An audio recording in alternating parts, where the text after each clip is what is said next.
Facebook land. Welcome to our live stream, John Owen Friday. We're studying the mortification of sin, and we're going to invite you, as soon as the chat sort of powers itself up, to join us in our participation window, if that's what you want. And I have just put that link. Whoops, that's not what we're trying to do.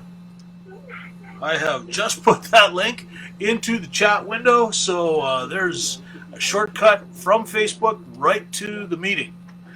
I was actually going to see if I could get Dan to fire up his computer and seeing if that mic works that we loaned him, or gave him, or whatever we did with it. I don't know, it's Sue's thing. So. You passed me a microphone. I know I brought it home.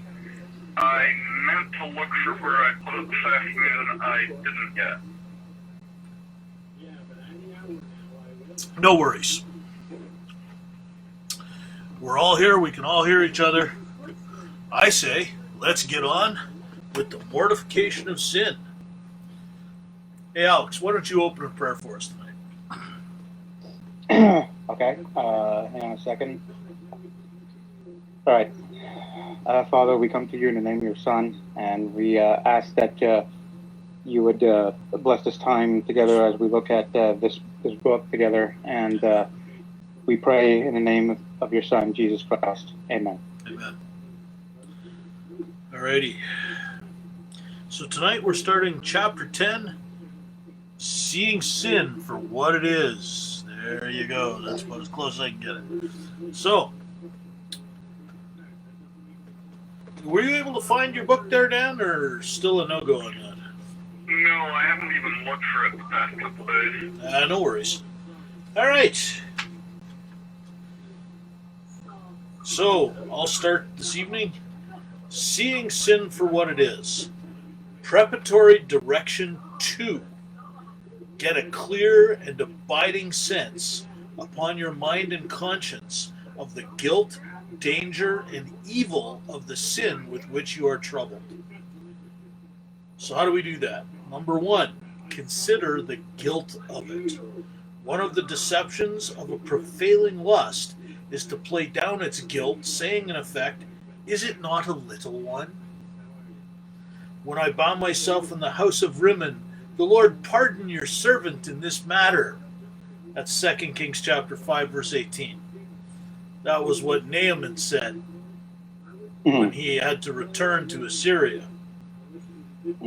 Though this is bad, yet it is not as bad as such and such an evil, that which others of the people of God have done. Look what dreadful sins others have fallen into. There are many ways in which sin diverts the mind from an appropriate sense of guilt. Sin's loud voice darkens the mind so that it cannot make a right judgment of things. Our perplexing reasonings, our promises calculated to lessen our guilt, turbulent desires, false intentions of reform, and hopes of mercy all have their part in confusing the mind as it considers the guilt of a prevailing lust. Hosea tells us that lust in full strength will do all of this. Harlotry and wine and new wine take away the understanding, which is a rough paraphrase of Hosea 4:11. This is accomplished to the extreme in unregenerate people and in part in the regenerate. Now, that's what I find interesting. You know, I understand, and we talked about this last night in the study, where the Latin phrase was non posse non peccata, which means you cannot not sin. Not possible not to sin. That's right. That's right. And it's tough because it presents a double negative statement. But if you think about it, it's really the state of the unregenerate. They can't help themselves. They are just exercising their free will, and I'll use the term, to follow their own desires, to to try and make that happen for themselves. And really, the part of us that was lost was the ability to do anything other than try and fulfill our own desires. And those desires will always be unrighteous and always be turning away from God, because that was the terrible price of sin in the garden. And that can still happen in those who are regenerate, because there is this phenomenon known as walking in the flesh. Now, we say, oops, I slipped. I walked in the flesh for a little while today. And we tee it away, and we minimize it, and we shouldn't. That sin is why Christ died. You murdered a man with what you did. That's what that means. So you only really get to see that if you're walking in the Spirit, though, and that's trickier of a proposition than you might think. First of all, you have to be born again. Now, we all know that, so maybe we can get into what that means later on. But if you're not born again, you're just starting in a bad spot.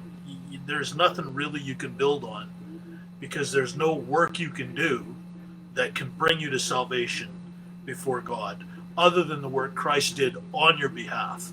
It's called substitutionary penal atonement, because he had to substitute himself and take our penalty upon himself. And if he hadn't done that, we wouldn't have been saved. That's just all there is to that. So all you guys that like the victory model of salvation and you want to be the overcomer, you still really have to start with penal substitutionary atonement, whether you like it or not. Because if there was no penal substitution, there was no salvation in Christ. That's just the way it is. He died for us. He who knew no sin was made to be sin for us, so that we could be the righteousness of God in him. And if that didn't happen, you're not a Christian. That's just no ifs, no ands, no buts. You're not a Christian. That's all there is to it. Yeah. And unfortunately, can I name a name here? Not from our church, but all right. What's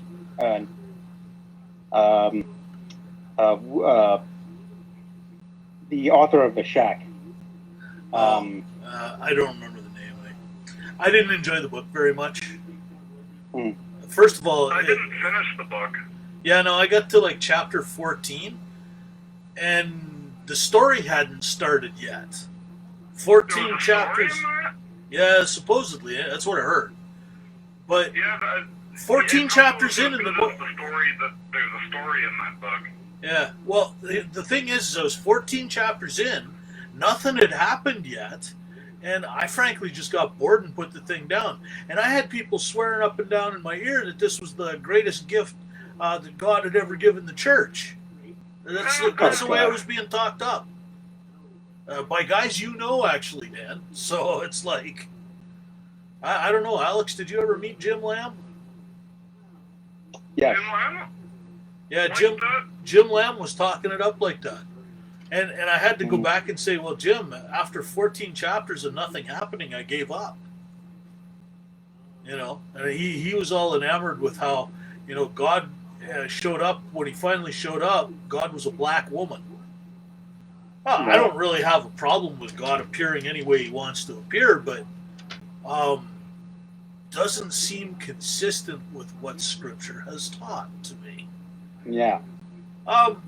You know, like I said, God can do anything he wants, right? I mean, he could tell me to hang myself naked upside down in a tree and paint myself blue. But I think if he came across with an instruction like that, I'd at a minimum be asking for ID. Yeah. So, you know, so I was confused. I do get the point. God is not what you expect. I get that. But I got that from Scripture, and I got that from the book of Job. You know? So, yeah. Job lost more than one daughter. He lost all his children. Yeah. Yeah. So, Well, And it's not, I gotta say, the Book of Job, the speeches don't seem as long, and they're not as tiresome. Mm. As error prone as some of them are. Yeah.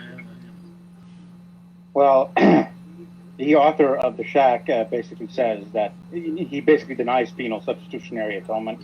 Well, He then he's calls not a it Christian. Cosmic. Yeah, I know, and he calls it cosmic child abuse. Which is, I have rarely heard someone so completely miss the point of anything as that does. Yeah. Cosmic child abuse doesn't happen unless someone has no choice. Look, I was an abused child. You guys have heard the story. But there's a concept or two that somebody's not understanding when he says that Christ's death on the cross was cosmic child abuse. Okay? If my father had reconciled with me, and then he asked me to undertake a mission that would place, say, my reputation in grave danger of becoming a criminal reputation, because my sister who lived in Calgary was dating a crackhead who she thought was the father of her daughter. And he said, listen, pick me up on the way by to Calgary from Ottawa, and don't forget to bring plastic bags to line the trunk. Okay. Okay, that to me would have been, yeah, okay, that's he's asking me to participate in a crime, and is that cosmic child abuse? No, because I have free will to accept the mission or not. Mm-hmm. It's also a really bad example because it's a bad thing that I'm doing. So here's let's take the hypothetical, and I'm making air quotes for hypothetical. The father that basically keeps everything going without even thinking about it asks his fully grown son, who is just like him and who has free will, to accept or deny the mission. He says, will you do this? If the son here says, yes, I will do it, this is not cosmic child abuse. Yeah. This is the commanding general dispatching his top general to deal with a problem. Yeah. How is that ever child abuse, cosmic or not, if you have willing participation from an equal party? Well, because from an equal party, yes, that really clinches the point, because people have told me that by not complaining to anyone about some of what I went through in my childhood, I therefore caused it not to be abused because I had a choice, I just didn't take it well. I don't know about that either. Superficially, that you can sort of see that if it's more complicated. I know for a fact, Dan, and I listen. You share what you're comfortable sharing, but I can tell everybody that Dan's childhood was harder than mine, and mine was not an easy childhood. And I got to tell you, when your dad comes to you and you're, I don't know, 11 or 12 years old, and he says, clean your room. What's the first, let's say your dad, Alex, just came to you and said, Alex, you need to clean your room. What do you do in response? Clean your room, right? Yeah.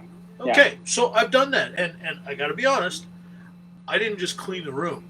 I made it look storefront pretty. Okay. And my dad came sometime later and said, did you clean your room, son? Well, yeah, I did. Well, let's go have a look at it. Okay. So we walked in. I walked in first. And I turned around because I wanted to see the look on his face. And I saw him look around. And I saw the frown, and I went, "Uh-oh, I'm in deep doo-doo already." Mm. And he said, were you like making displays on your bookshelves?" And then he beat the snot out of me. Oh. I was Wow. in grade 5. I remember I was in grade 5. I don't know how old that is. I think that's like 10 years old. Something like that. Yeah. 10 or 11, just because of the time of year. Yeah. So later that year, so it must have been 10. Later that year, I was shoveling off the front steps because we'd had about a foot of snow overnight, and that's Kenora. That's an average winter snowfall, you know. And I got it all, and it was all piled and all of that. And he was coming down, he came out the door and he looked at me and he says, "Hey, good job, kid." I had to ask him if he was joking because I didn't know. Yeah, that's See, not good communication. so when he said to me, "Take out the garbage," well, you made sure all the garbage went. Because if he found one little piece of garbage somewhere, you didn't know if that was going to set him off or not. And it usually did. And on the weird, rare occasions where it didn't, you kind of you were left standing like, what just didn't happen? Am I hitting this accurately, Dan? Oh, yeah. Mm-hmm. You know, and so for someone to call the work of someone who was co-equal, in fact, who was the agent who spoke creation into being as the Word of God, that it tells us in John 1:1, who was also himself the God, not a God, the God. There's a definite article there in Greek that we generally don't pronounce in English, but there is an article. It's a definite article, not an indefinite article, unlike what the followers of Charles Taze Russell will tell you, as the Jehovah's Witnesses, for those of you who don't understand that. Listen, for him to say, "Here am I, send me." Because, you know, we also looked last night at Isaiah chapter 6 a little bit. And we didn't get to this part of it, but near the end of the chapter, God calls out, he said, you know, who will go for us? Whom shall I send? And Isaiah says, "Here am I, send me." I don't think that was just Isaiah's voice. I think Isaiah was echoing what the Savior said. "Here am I, send me." Yeah, Echoing like what the Son said. Yes. Yeah. And you know, and to me, this really echoes the eternal mission, I think, that Jesus seems to have had when he finally got here. You know, I only did what the Father shows me to do. Yeah. So now I'm going to tell you what that is, and then I'm going to go do it. And when I'm done, I'm going to come back for you. We're still waiting for him to come back for us, but that's fine. This is just kind of the in-between time. Well, actually, in John chapter 12, John actually mentions Isaiah's vision. Let me just go and get it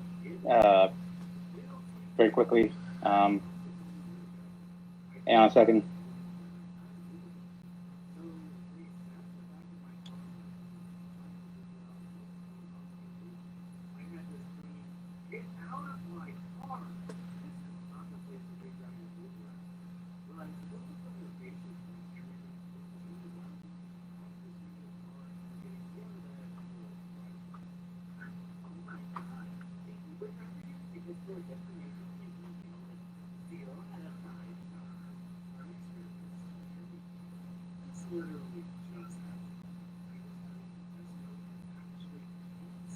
Looking in your online Bible?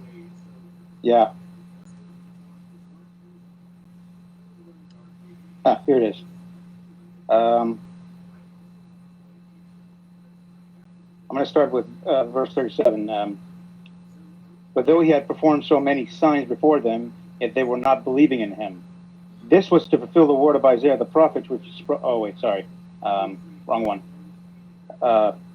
Sorry. Let me just go to verse 41. These things Isaiah said because he saw his glory, and he spoke of him. How many times did Isaiah see God's glory that we read of in the book of Isaiah? I think once, yeah. In Isaiah chapter 6. Yeah. Here am I, and send me. Yeah, and I think Isaiah was looking at Christ, who was sitting on the throne. Yeah. Now, don't get me wrong. I think, like with most things, if not all things that God does, whenever he does something, it serves multiple purposes at once. You know, and his call to Isaiah the prophet was very, very different. But at the same time, who is to say that he wasn't transported in time, space, and dimension to the very place where God the Father said, who will go for us? And Christ said, here am I, send me. Yeah. And he echoed the words because that was the cry of his heart, having been regenerated. Probably in that very instance. Yeah. So, yeah, I told you guys I had an Isaiah-like experience. I did a lot of thinking about that chapter. A lot of praying, a lot of repenting, a lot of confessing, a lot of stuff. Anyway. One thing sorry, go ahead. No, please, go, Dan. Go. One thing I sometimes wonder is, once we're in the next lifetime, how many more dimensions of each of these passages will we be able to know and understand? Well, we'll know a lot. I think, but I'm not sure that today, in the present time, we are capable of understanding enough to answer that, Dan. Mercy Me wrote a song, I Can Only Imagine. And you know, you guys know me. I got a kind of a vivid imagination, but I don't know. Will we? You know, clearly we're served. We've been saved for more than just standing around with our hands in the air praising God for eternity. As good as that would be, Amen. We're going to be serving Him there in the capacity we serve Him here. Even if that will be about maybe not slightly different issues, but even that will be about different things. It'll be the skill set we picked up here. And what does that mean? Does that mean we're going to sing? Be one of the singers in the temple forever? I don't know, maybe. That'd be great. Does that mean I'm going to be in a preaching position or teaching position for the next eternity? Well, that'd be great too. Does that mean I'm going to, sell carpets to people for, I don't know.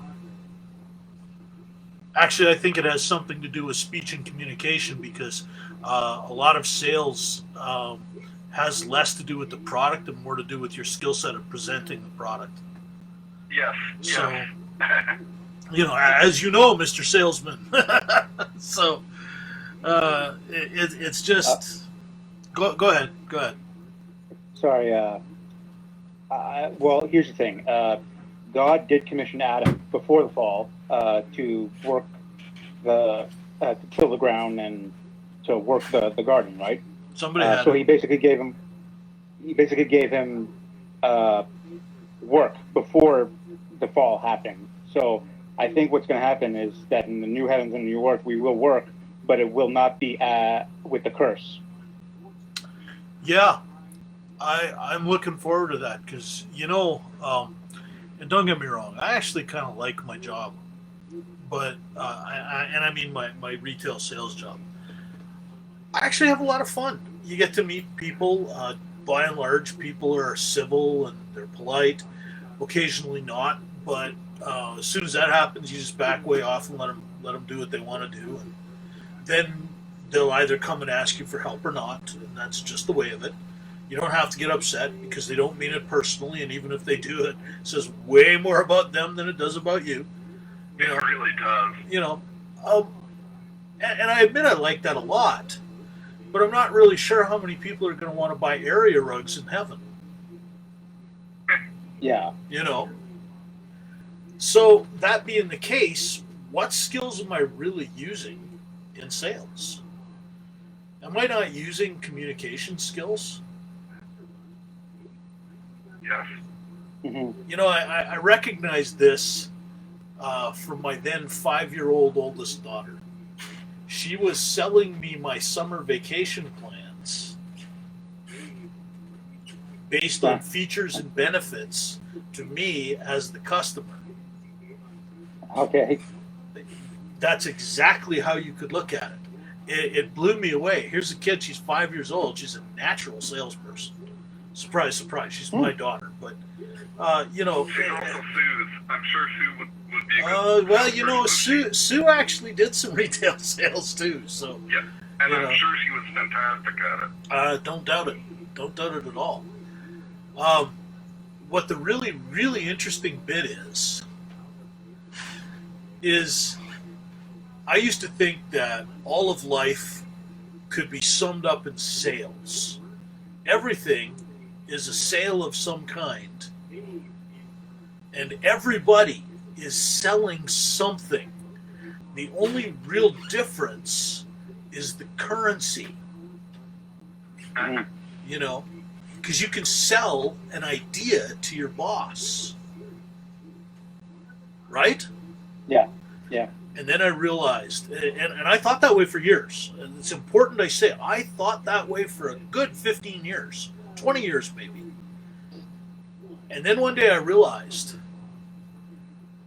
those sales techniques and the communication that has to go on person to person at a personal level with a salesman is part of something far older and far greater than just retail sales in the market and Agrabah. Mm-hmm. Even if the genie and Aladdin were around. Okay? Yeah. That's part of the ancient prophet. He had communication skills. He had the ability to say things that people would understand and relate to. He would bring them to a point of decision. Did they want the product or not in the store? Would they obey God or not? Choose you this day whom you will serve, says Joshua.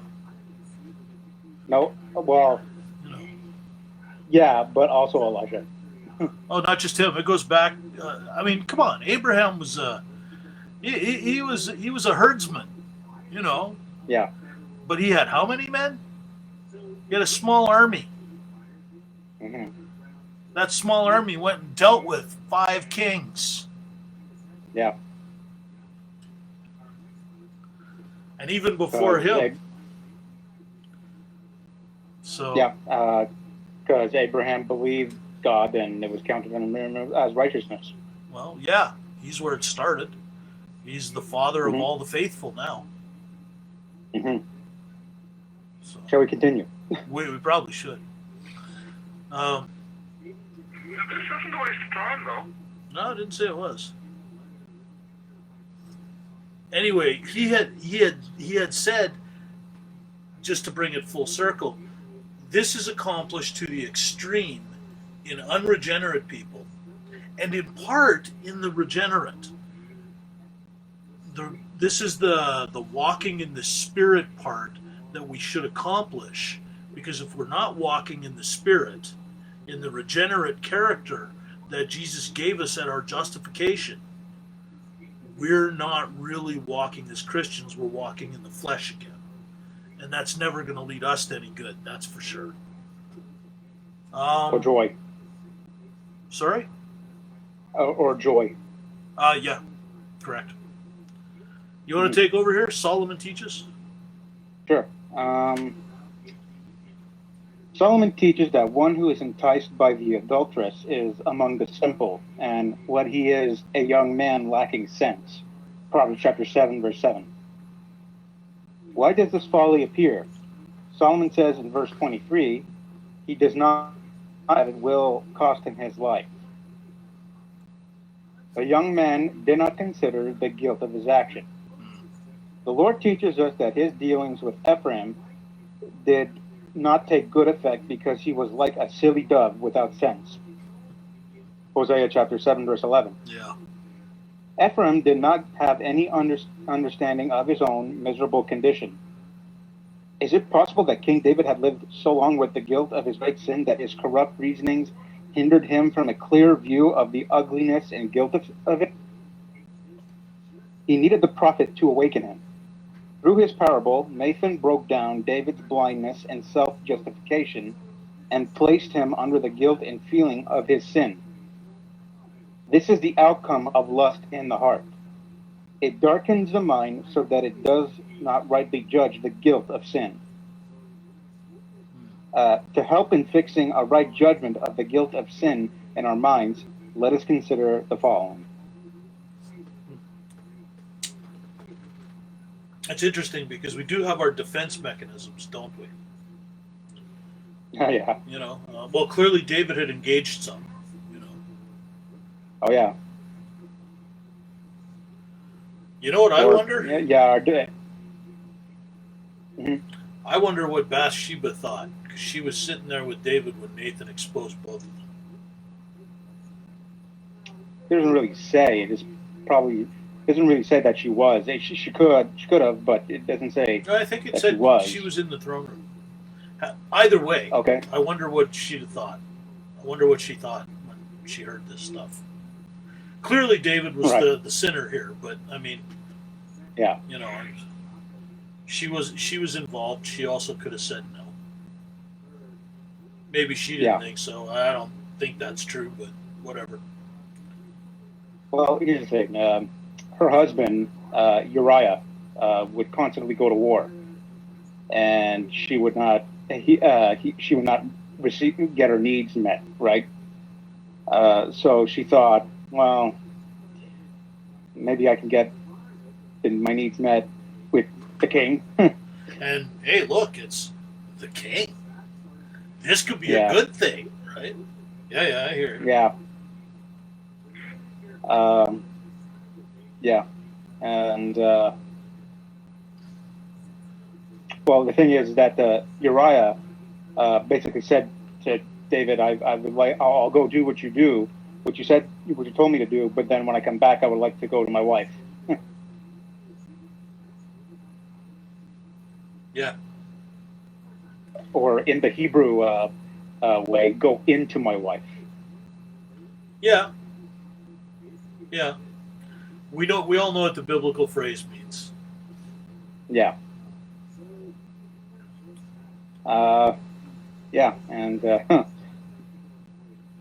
And when Bathsheba was bathing out in the open public, well, not he in the was open up public, on the but palace roof, so she might have been in the privacy of her own backyard, not realizing. Yeah. Or she realized that only certain people could see her, and she was advertising for that person who apparently saw. Yeah. Don't know. Probably. Yeah, we don't know. Anyway. But David felt ease in Zion until Nathan told him, "You are the man." Yeah. Well, let's continue. What of the following Mhm. should we consider? I'll take the first bit here. Okay. So, lowercase Roman numeral 1. All right, let's just say I. For a believer, even though the power of sin is weakened by the grace that is in him, and he is not under the authority of sin as others are, the guilt which arises from unmortified sin is aggravated and heightened by the fact that he has received grace. And here he's quoting the Apostle Paul when he says, "What shall we say then? Are we to continue in sin that grace may abound? By no means. How can we who died to sin, still live in it?" Romans chapter 6, verses 1 and 2. How can we who died, and the emphasis is on the word we, how can we do it, who, as he afterwards describes it, have received grace from Christ to the contrary? We doubtless are more evil than any if we continue to sin in the light of grace. I shall not insist that the sin itself of such persons is greater than others, even though they sin against more love, mercy, grace, assistance, relief, means, and deliverances. But do consider in your mind that the guilt of sinning against grace is more serious than if you did not have any grace at all. Observe also, we'll pause here. What do you think? Oh, that's good. Huh? What do you like? I'm sorry? Why is it good? Well, because he quotes Romans chapter 6. It doesn't give us a license to sin. I once heard a guy tell me that means he doesn't sin anymore. Excuse me? Well, First John is very clear about that. If we say we have no sin, we deceive ourselves that the truth is not in us. I'm not deceiving myself. I don't sin anymore. No matter what I do. Well, the fact that you're saying that you're not deceiving yourself is the fact that you are deceiving yourself. Yeah, right. Jesse Palmer, was that the guy's name? No, that's the football player from Ottawa. Sorry, the football player from the New York Giants. He lived in Ottawa. He actually played football for the Myers Riders.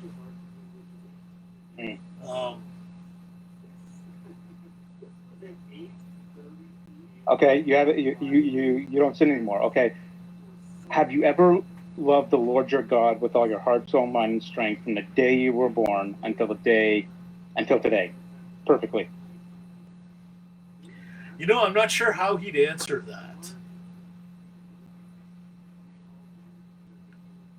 Exactly. I don't know. See, I haven't chatted with him in 2 or 3 years now. We run a Facebook group that was it's called the TCC Fan Zone, and if you're a fan of Ray Comfort, it was the place to belong to for a while. It's a little over 1,000 folks at this point, and this guy, he came in, and right away people started beating him up. And I wish I'd paid a little more attention than I did, and done a little more research than I did. But I stepped in because I'm one of the group admins, and I said, hey, leave the guy alone. Be Christian. What I didn't realize is that they were actually rebuking a false teacher because he's into this thing called sinless perfection. Right. You know, I wish I could remember his last name. I don't know. What he did, so he could post without my seeing it, is he blocked me.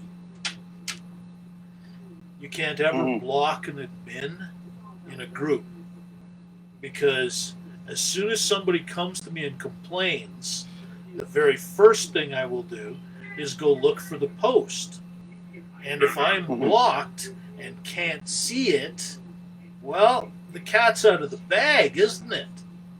Yep. Yeah. One of the rules we have is you can't block admins. So I tossed him on that rule alone. But it's like, no, can't do that. You know, because there are 3 of us, and I know how to send a screenshot. So, you think I didn't see what you wrote there, buddy? Yeah. Anyway,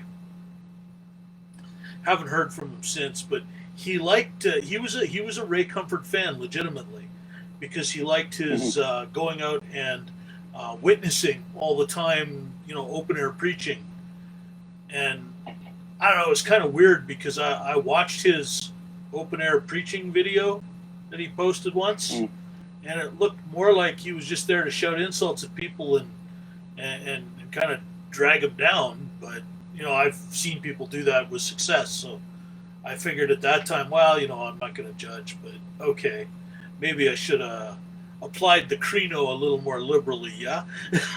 So. Yeah, and usually the titles of these videos that they post is, you know, Evangelist wicked Owens, police sinner. officer,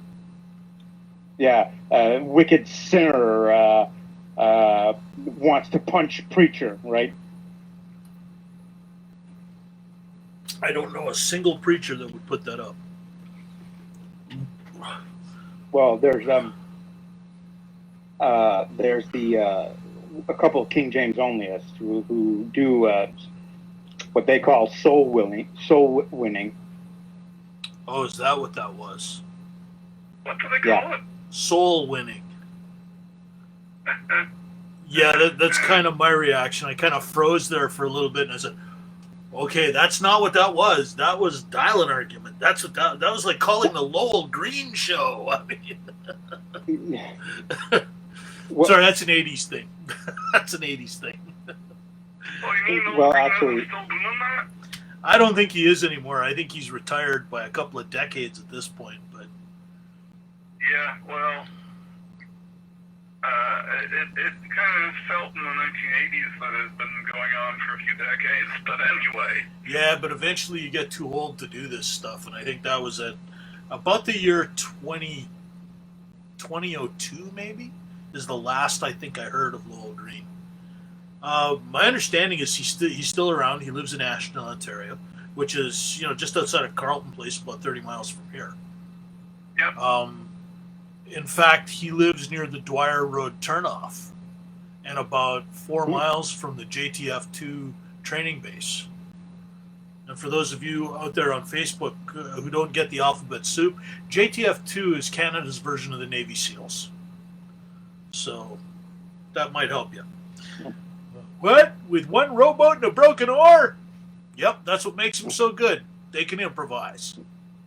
Anyway, that's meant as a joke. Is probably the only way he comes close to JTF-2. I guarantee that. It's about the only way I'd do it anymore, too.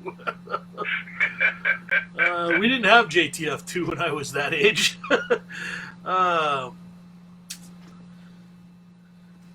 Okay, that's not what I wanted. Can I just say something about it's the same King James onlyists who are anti-repentance, anti-lordship salvation, and you mean all that. Basically anti-Christian? Yeah. Yeah. Can I quote someone who is closer to that sort of thing than I'm comfortable with? Well, we have to be anti-repentance because we're Christian, not Calvinist. Apparently, said individual understands nothing about Calvinism, but whatever. Yeah. It's like, oh, you Calvinists don't believe in free will.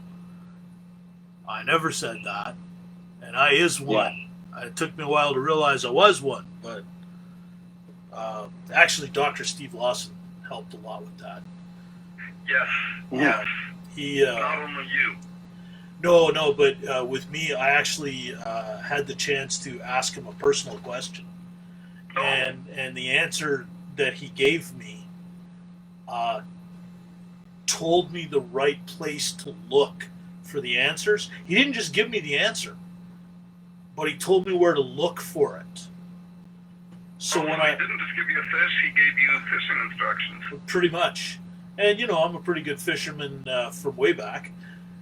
And so I went looking for it. And what do you know? To ask, how could God pass over some and save others, is the wrong question to ask. It really is. Mm-hmm. The right question is, why would God save anyone at all? Yeah. He doesn't have to. No, he's under no obligation whatsoever. Yep. And kind of, how then can a God, who has predetermined everything, and I'm using very specific language here, predetermined everything, then hold man accountable for a choice that he is unable to make? Well, they already made their choice. No, it's not that. God didn't take away anybody's free will. Man surrendered the capacity to choose the good. Mm-hmm. But that's what regeneration is all about, and that's how someone chooses the good. How can I be regenerated? That's where John 3 comes in. It's like the wind. Can you tell where it's going to blow? Can you tell where it came from? Mm-hmm. Can you do anything about it at all? Well, that's what it's like to be regenerated, or born from above, literally.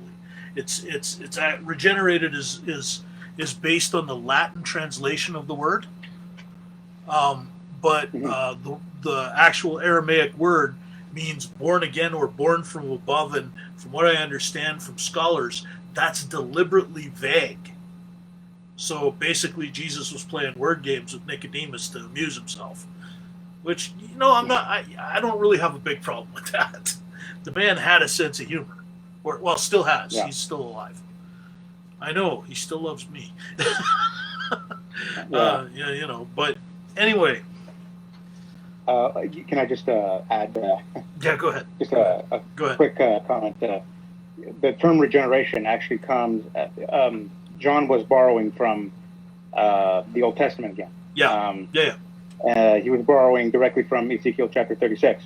Mm-hmm. I will take your heart of stone out and replace it with a heart of flesh. Where's that again? Ezekiel chapter 36. Thank you, because for me at least, the sound wasn't clear when Alex said that. I don't think anyone. It's the tech. It burbled just a little bit, and that might be on my machine because I've still got my video editing software open, as well as my online Bible. So they're both memory hogs. The fact that them both, so it's not an avoidable situation when it happens. No, in fact, I was getting ready to reshoot the last, the 4-minute trailer I tack onto the end of all the videos that explain how to contact us, and this is how you get a copy of the video, and I still have copies of all the videos that we've ever shot. So if there's one you think you're missing that I have, contact me and I'll see what I can come up with. And if I find it, we'll make a DVD for you. We'll send it to you. It'll be $10, and that's just to cover the costs. So anyway, sorry, I have to reshoot that video. Sorry. Anyway, where were we here? He's talking about how having grace applied in our lives actually makes sin, when we commit it, all the more grievous to us, because we know that we didn't have to do it. Mm-hmm. But we chose to do it. Our free will, if you will, allowed us to do what we pleased, whatever that was. And the guilt will hit us a lot harder later, because the unregenerate man doesn't ever have to deal with that. No. His sense of what is right and what is wrong and his conscience is often seared Yeah. unless God softens him up. Yep. So we were at observe also. Point 2. Go ahead, Alex. Okay. God delights in the abundance of beauty and excellencies in the hearts of his children more than in most glorious works of other men. The outward works of fallen men are greatly mixed with sin. The inward desires of grace in the believer are not as greatly mingled with sin. As God sees greater joy in a believer's graces, he also sees a greater evil in the working of their lust and outward sins than in the open, notorious acts of wicked men. The outward sins into which the believer may fall are more serious than those of the unsaved because of the grace opposing them. Thus, Christ, in dealing with his failing children, goes to the heart of the matter, sifting actions and as against profession. I know your works, Revelation chapter 3, verse 15, as if to say, you are quite another thing than you profess, and this makes you abominable. Yeah. Let these considerations then give you a clear sense of the guilt of indwelling lust. May there be no room in your heart to justify any sin or lust, or allow it to gain strength and prevail. Right on. That I know your works. He says that, I think. No, don't want to misquote. Gotta look it up. Sorry. Revelation Okay. chapter 3, verse 15. I'm a little too far already. That's Revelation 9. Okay. 3:15. It's to Laodicea. I know your deeds. That you're neither cold nor hot. I wish you were cold or hot. It's one of those things, right?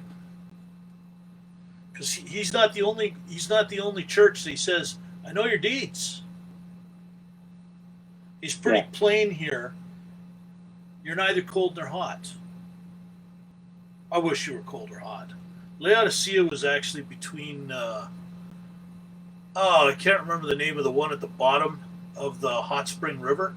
Colossae was up at the top, and it was well known for its hot springs. The one down at near the coast was actually known for its fresh, cold spring water, and Laodicea was right in the middle, and the water actually came out of the springs lukewarm. Yeah, it's just one of those interesting things. Yeah, I want to say it was Hierapolis, but I know I'm wrong, so I just I don't want to venture a guess. Was it not also one of the 7 churches? No, it was not. You are now muted. Okay.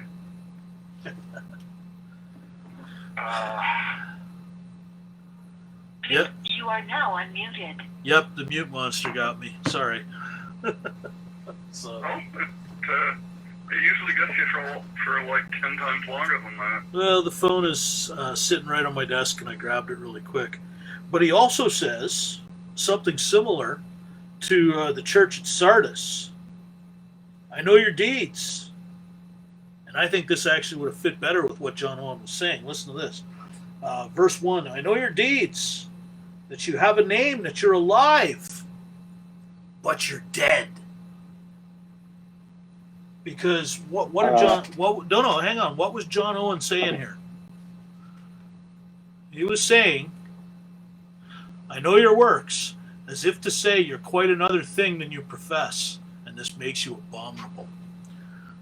You have a reputation of being alive. You are the exact opposite. Mm-hmm. I see it could work for both, but I think Sardis would have been the better church to pick here. Just saying, me, my opinion. I agree. I agree. Go ahead, Alex. Sorry, I think I'm looking at Wikipedia here about Laodicea. Laodicea's situation on the long spur of a hill between the narrow valleys of the small rivers Asopus and Capris. Yep, that's correct. I remember that. Discharged their but it's Well, actually yeah, located between two other cities. One was Colossae, I think, and the other one I can't remember. I want to say Hierapolis. I don't think I'm right.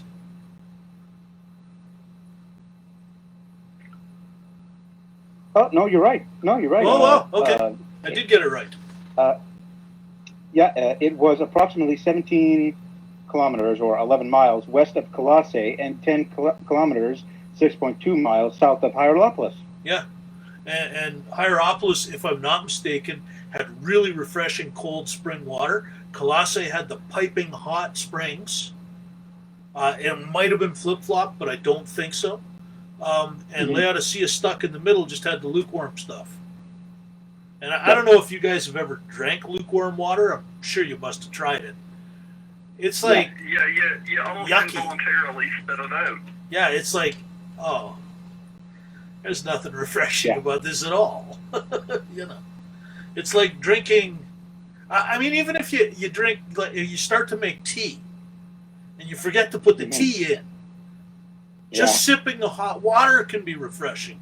I mean, it cleans out your sinuses at least. Yes. Or if it's really, really cold, especially on a hot day like today, you know, it's really refreshing. But it's lukewarm. It's like, oh, well, okay, I guess I had water then. Yeah. You know. So. But it doesn't taste as clean as water. I guess not. Even though it does, but it's the wrong temperature. Yeah, and it especially if there is mineral content in it, then it tastes very bitter. And that's what hard water is. It has a lot of mineral content. If it has this kind of like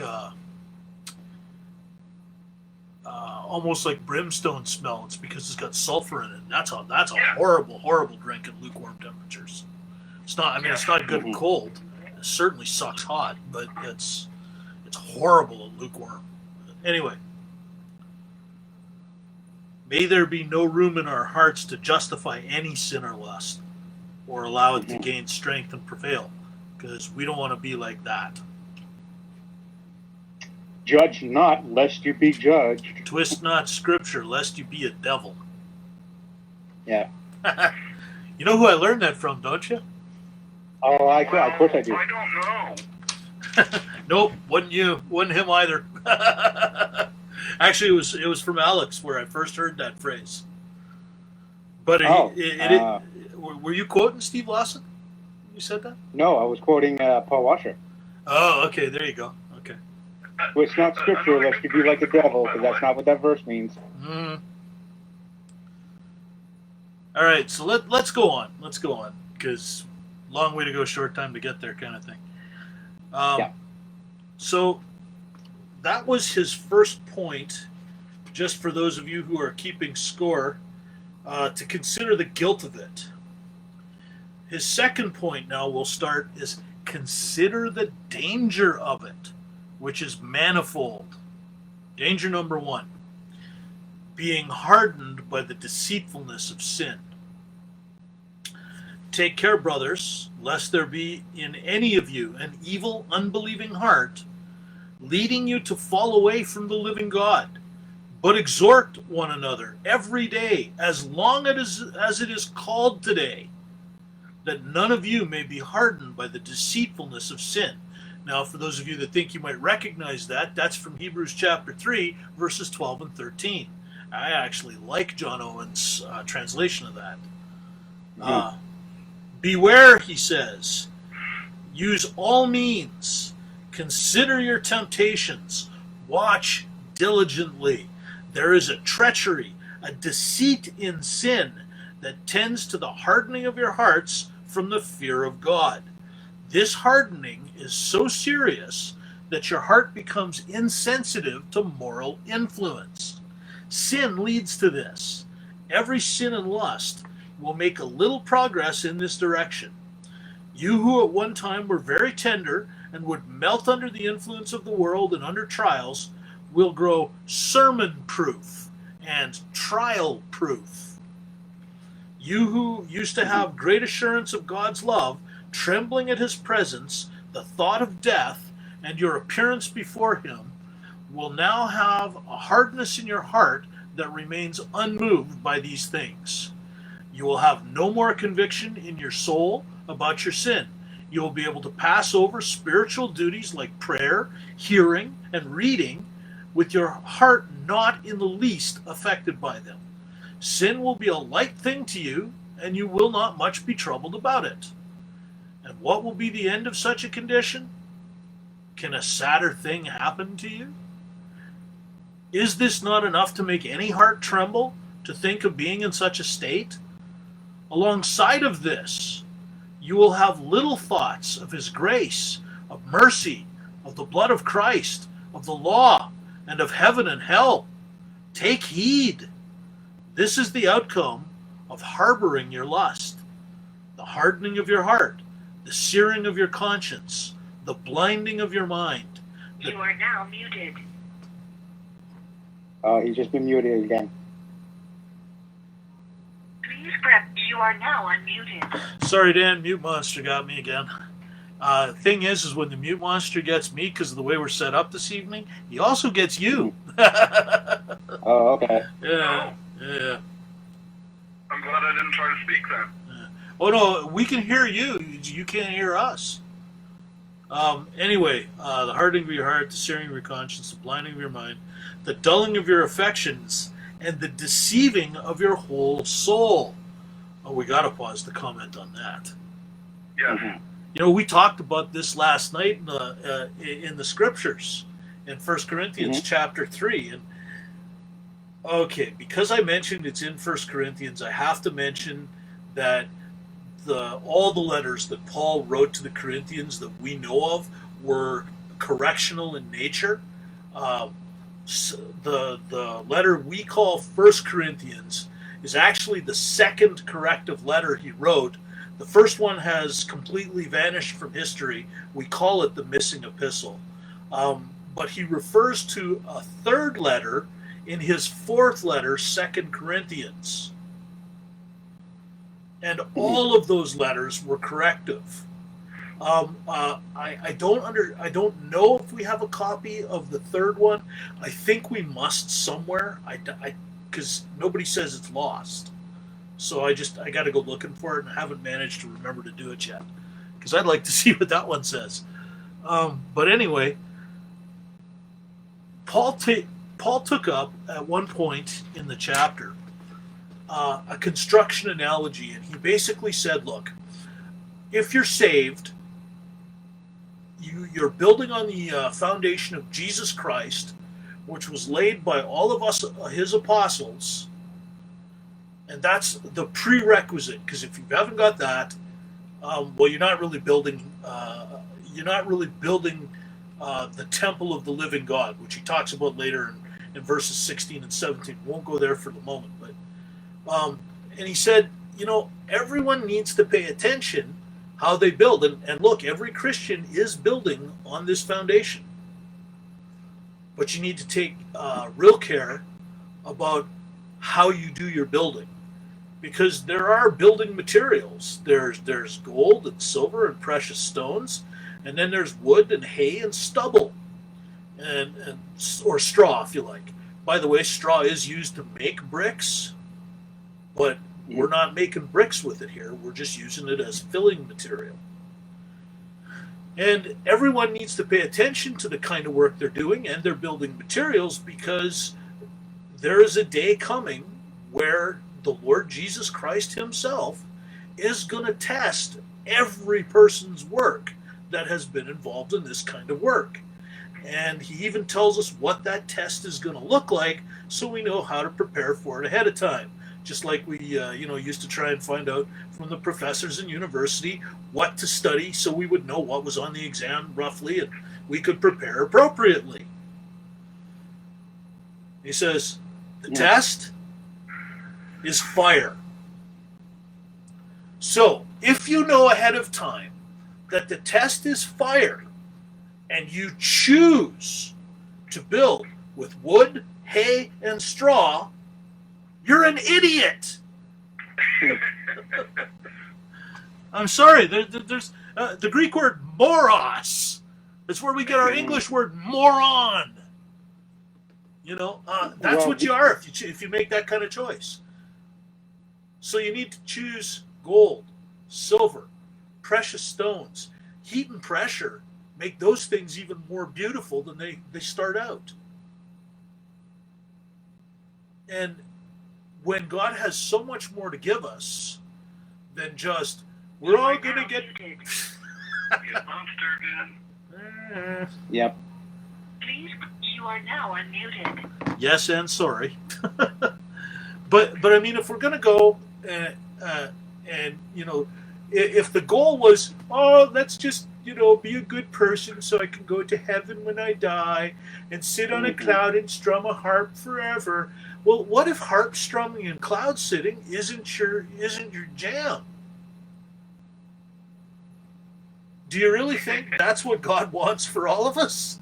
I don't think so. Look, the way I grew up, I developed, and Dan could probably testify a little bit to this, into a man of action, really. I had real trouble in my early, mid, and even late 20s. I had real trouble sitting still. And I don't have ADD or anything like that. It's just I have to do something. Otherwise, I'm going stir crazy. And if you've ever seen me, well, actually, you guys probably have seen me stir crazy a couple of times because of this silly, non-threatening, non-pandemic that we're in. I'm sorry. There's a narrative out there that if you believe it, we're supposed to be all cowering in our basements. And we have to wear masks and surgical gloves and stupidity. And for a while, I admit, for a while, because that's the only data that was available, I believed it. And then other data came out that was perhaps more credible than what was being fed to us through the World Health Organization, which is the indoctrination arm in the West of the Chinese Communist Party, as it turns out. And okay, I know that's a rough association, but nonetheless, the WHO actually still kind of helped China cover stuff up. And that's why we're in a big mess with a pandemic-like situation going on. But there are actions undertaken by the World Health Organization. Yeah, pretty much. And there are now a small cadre, and growing all the time, of doctors across the United States and through the UK and the rest of the world are starting to put the data together to the point where they can reveal, just by using their own data from their own practice and their own treatments of people who have come down with this virus, that the data that is being fed to us by the mass media is cooked. It's not a true narrative of what's going on. It's actually what President Trump has referred to as fake news. Now, I'm no fan of Trump, and you guys know that. I consider him to be wholly immoral. And I would never, ever want to vote for him for president unless he was running for the Republicans, because they're not Democrats, also known as demon rats. When your party platform is basically everything against what the Bible says, you've lost my vote permanently. I'm sorry. Maybe I'll do a write-in. I know guys that would make decent presidents in the United States. Now I'm Canadian, I don't get to vote, but I do have opinions, and I try not to discuss them online very much because I don't want to cause real arguments. But I have to say, it's a little surreal what's going on in their media when their media is no longer offering any kind of real narrative as to what's actually happening in the world. And there was a press conference that was held by a bunch of doctors who have treated COVID-19 patients with a drug known as hypochloroquine. You may recognize the word chloroquine as the thing used to treat malaria. It is. Chloroquine is the cure for malaria. And hydrochloroquine has been used in treating other coronavirus type infections very successfully, and it works with COVID-19. It is a cure for every patient that has been treated with hydrochloroquine.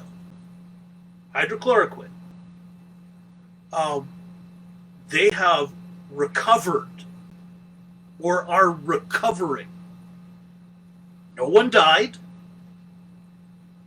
And that's another thing, the whole death rate thing that we were promised. I mean, the government of Ontario statistics that the premier showed in a press conference was that if we had done nothing, we would be at 100,000 deaths by the time this thing was over, Ontario-wide. And you know what? Ontario's not up to 3,000 yet. Wow. Now, part of that might have been the measures. I'm not going to say yay or nay to that. I think nay, but, you know, it's just, look, there's a cure to this disease. Why are we not hearing about it? And why isn't this hydrochloroquine being made available to people? I can answer that question, sadly, because pharmacy companies want to make money. And Bill Gates and what's his name from Facebook, Mark Zuckerberg, have at least $25 million each invested in finding some inoculant cure. And they don't want this to get out.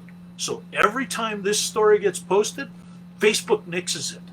I know, I've tried it. I posted the thing myself. Nixed within 10 seconds. YouTube nixes it within 10 seconds. Twitter deletes it within 10 seconds. Twitter went so far as to, when President Trump tweeted it, to delete President Trump's tweet. And then when his son tweeted it, about 15 minutes later, they suspended his account.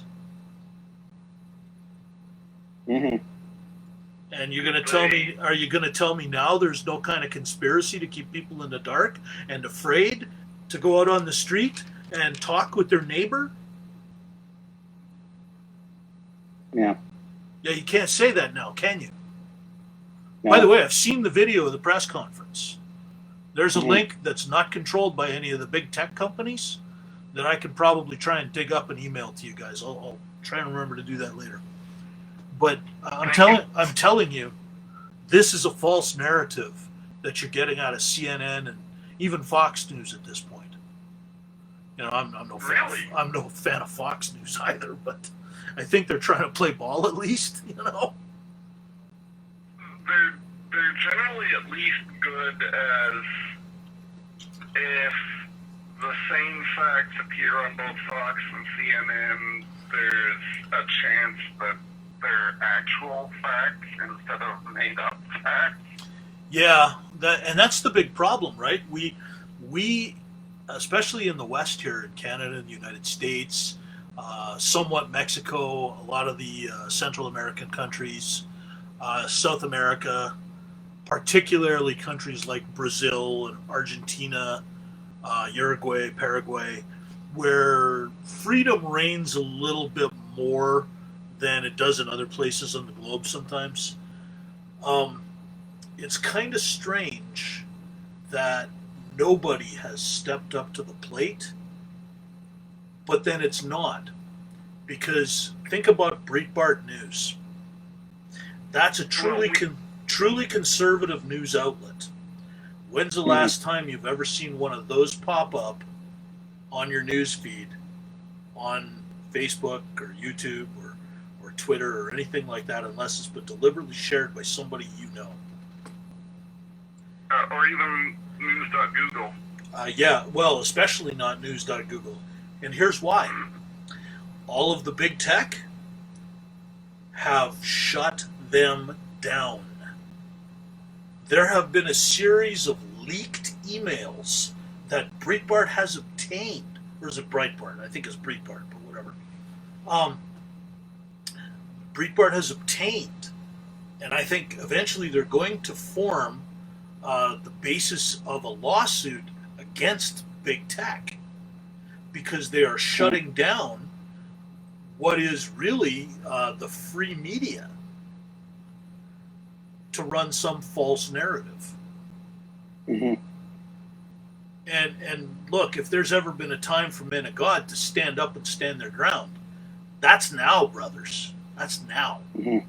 Okay? We're studying right now Mortification of Sin by John Owen for a reason.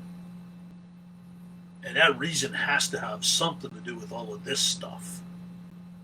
Now, I'm not saying be stupid, go out there and make yourself a martyr. I think that's also idiotic and moronic. But be smart. Be innocent as doves, but be wise as snakes. Know how the snake works. Know how to build an argument like the snakes. Know how the snake strikes. Know where to strike like the snake. But do it righteously and do it innocently like a dove. And don't be afraid when necessary, and I don't think it's always necessary, but when necessary, to name names and point fingers and number the occasions wherever possible. Personally, I think BereanNation.com could get a lot more heavily involved in that than it is. Mm-hmm. That's me. And you know, this is where sin leads. On a global scale, what has happened besides the hardening of hearts, the searing of consciences, the blinding of minds, the dulling of affections, and the deceiving of souls? 20 years ago, 30 years ago, nobody would have stood by for this. Hey, you can't do that. Hey, you unblock him right now. But this new generation, they don't know what we know. And that's our fault, but they don't know what we know. And largely because our education system has been hijacked, they don't care they don't care what we know. And that's a problem. We live in a cancel culture now. We really do. So let's do something about that, yeah? Yeah.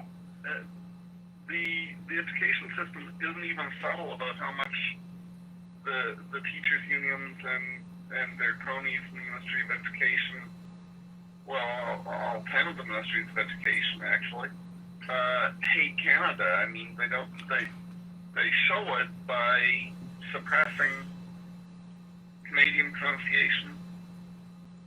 This is why I make a point of it, that I'm Canadian, so I pronounce the last letter of the alphabet Z, not a Z.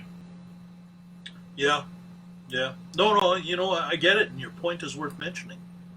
I also don't like the way they treat parents these days. It's like parents don't have the right to, or any say at all in what their kids are learning. You know, my kids don't even feel like that attitude is right. I know, because we talk about it. You know, don't think I've been idle while the kids haven't been able to go to school, and now they're talking about for high school students, and all my kids are high school students now. They're talking about for high school students opening up on alternate days or varying the schedules so that only about 15 people are in a class. And, you know, in fact, over at Maryville High, just kitty corner of the mall, they've erected a whole bunch of portables in the back parking lot. And, they're really getting ready for this. But they want your kids. and they don't like the fact that there are conservative parents out there that know what they're doing, don't approve of it, and try whenever the kids come home talking about stupidity like social justice. And by the way, that's being actively taught at schools, and that we all know that that's critical race theory and intersectionality and standpoint theory, which is And all BS like that. yeah. Well, it's all Marxist. We know it's all Marxist. I traced the roots for you last night in the Bible study, Yes. and it's not the first time I've done it. Although I think it's the first time I mentioned Goody Harris's name. Anyway, the whole point is they don't seem to think that parents have a right to teach their kids anything. And my kids have told me over the summer that they would rather learn from me than they would go to school. And there's no way Dad is going to be easier on them for homework. And listen, my son's in the room right now. He's being quiet for me, but he'd say something if I was wrong. So, he's got his own opinions. He's 17 now. So, anyway, let's continue with number 2. You want me to do it? Or? Yeah, you go ahead. Go ahead. Okay. Danger 2, coming under a great chastisement. If his children forsake my law and do not walk according to my rules, if they violate my statutes and do not keep my commandments, then I will punish their transgression with the rod and their iniquity with stripes. Psalm 89, verse 30 to 32. Yeah. Though God does not utterly cast you off for the abomination that lies in your heart, yet he will visit you with the rod. You're about to get a spanking. Yeah. Even though he will pardon and forgive, he will take vengeance upon your sinful designs. Yeah. Oh, is that what you were thinking? Whack! What were you thinking on your behind? Smash! There, all your stuff's broken now. Are you happy?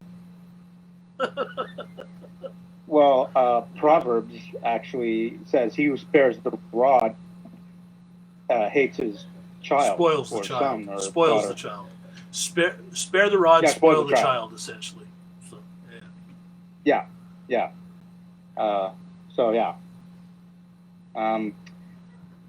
Remember David and all his troubles. Look at him as he flees into the wilderness with the hand of God upon him. Is it nothing to you that God should kill your child in anger, ruin your estate in anger, break your bones in anger, be a scandal? Sorry, your mouth is out of sync with your words. Okay. Yeah, I just heard you say okay a second after your mouth moved. Okay. Don't worry about it. Go ahead.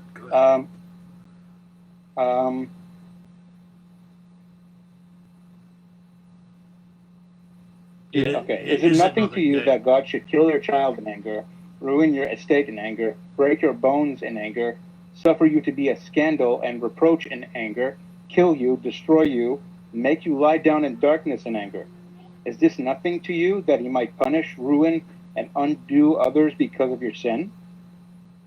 Let me not be mistaken. I do not mean that God always sends all these things on his children in anger. God forbid.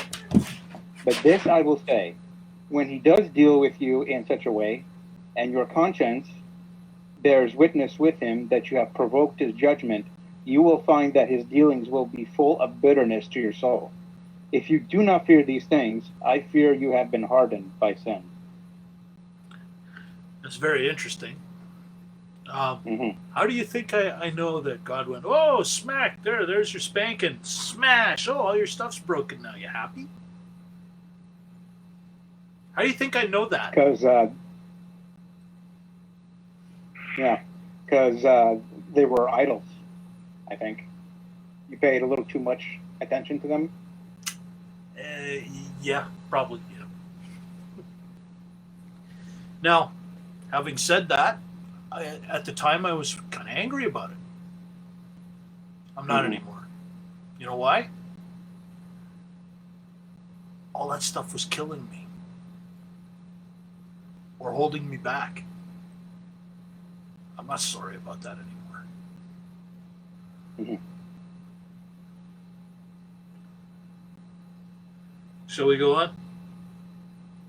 Yeah. Do you want me to continue or? No, it's danger 3. Maybe I should take over. Yeah. Okay. So danger 3, the loss of peace and strength, all a man's days.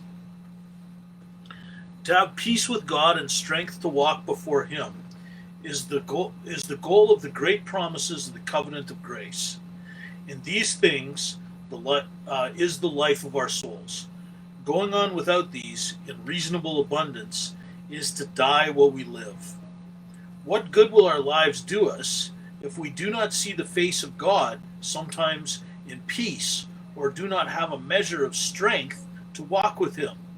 Unmortified lust will deprive us of these blessings. This was the case with David.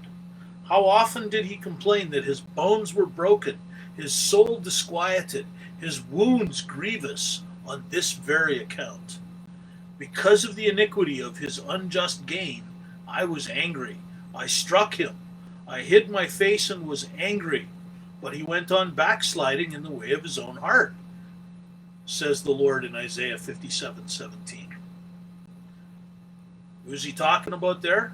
I think he actually uses the name Jeshurun. Anyway, what peace is there to a soul while God hides himself? What strength could one have when he strikes? I will return again to my place until they acknowledge their guilt and seek my face. Hosea 5:15. As if to say, I will leave them, I will hide my face, and what will become of their peace and strength then? Mhm. If you have ever enjoyed peace with God, if ever his terrors have made you afraid, if ever you have enjoyed strength to walk with him, and if you have ever mourned in your prayers, or if you have been troubled because of your weakness, then think of the dangers that hang over your head. It may only be a little while, and you shall see the face of God in peace no more. Perhaps by tomorrow you shall not be able to pray, read, hear, or perform any duties with the least cheerfulness, life, or vigor. Perhaps you may never see a quiet hour while you live, and you will carry broken bones about you, full of pain and terror all the days of your life. Perhaps God will shoot his arrows at you and fill you with anguish and uneasiness, with fears and perplexities, and make you a terror and an astonishment to yourself and to others. Perhaps he will show you hell and wrath every moment, frighten and scare you with sad apprehensions of his hatred, so that your wound shall afflict you by night, and your soul refuse to have comfort. You will wish for death rather than life. Though God should not utterly destroy you, yet he might cast you into this condition to give you a sharp and living apprehension of your destruction. Consider it in your heart the terrible outcome of such a state. Do not stop thinking about it until your soul trembles within you. Mhm.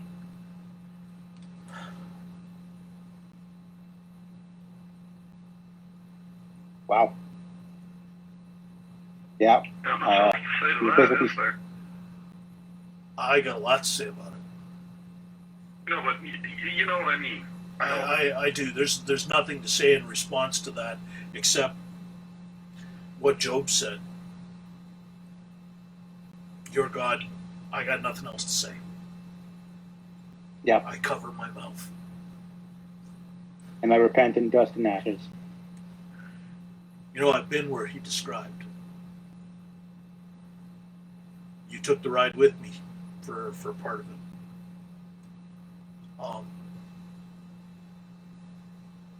If you don't think that God lovingly disciplines his children, then you don't understand God at all. Those kinds of experiences will do one of two things to you.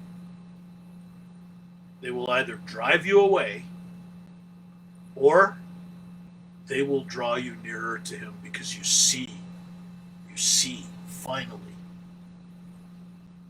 what you're doing wrong, and you repent. And there's no guarantee that, God will restore your fortunes, but that is kind of what tends to happen. So, you look at what happened with Job afterwards. Job basically received exactly double what he lost, including children, by the way, because he didn't really lose the first set. They were just in heaven with God after that. Yeah. But he had the same number, presumably with the same wife. And why not? So, I don't know if this can be avoided or not, but if you can, mortify the sin. Just do it. Don't mess. I know where messing around gets you. You don't want to go there. It gets you pain. Yeah. So why don't you take over here? Sure. Okay. Danger 4. The danger of eternal destruction. To rightly understand this, consider two things. First, there's a connection between continuing in sin and eternal destruction. God does... I'm sorry? Oh. Yeah. First, there's a connection between continuing in sin and eternal destruction. God does graciously deliver some from continuing in sin so that they may not be destroyed. However, he will not deliver any from destruction that do indeed continue in sin. For any that lie under the abiding power of sin, the threats of destruction and everlasting separation from God should be held up. Hebrews chapter 3, verse 12, and Hebrews chapter 10, verse 38. This is the rule of God's proceeding. If any man departs from him, shrinks back through unbelief, God's soul has no pleasure in him. That is, God's indignation shall pursue him to destruction. Galatians chapter 6, verse 8. Secondly, he that is so entangled, as described above, is under the power of corruption, and has no clear evidence of participating in the grace of God. Such a one cannot claim any assurance that he is delivered from destruction. Destruction from the Lord should be an appropriate fear for him. Such a one should seriously consider this to be the end of his course and ways. There is no condemnation for those who are in Christ Jesus, Romans chapter 8, verse 1. True, but who shall have the comfort of this promise? Who can claim it for themselves? Those who walk not according to the flesh, but according to the Spirit. Romans chapter 8, verse 4. But you will say, does this not lead people away from faith? I answer, no. Whatever evidence they may have of our own salvation, we must acknowledge that an evil path leads to destruction. To believe otherwise is atheism. We are not throwing away the good evidence of a personal interest in Christ, but an evil path throws doubt upon the reality of it. We should surely fly from a path that leads to death. The realization that the end of such a path is destruction should move us to free ourselves from the entanglement of our lusts. Yeah.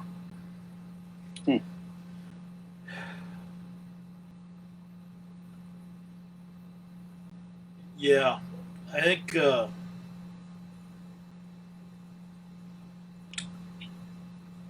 he hits on it when he talks about he that is so entangled is under the power of corruption and has no clear evidence of participating in the grace of God.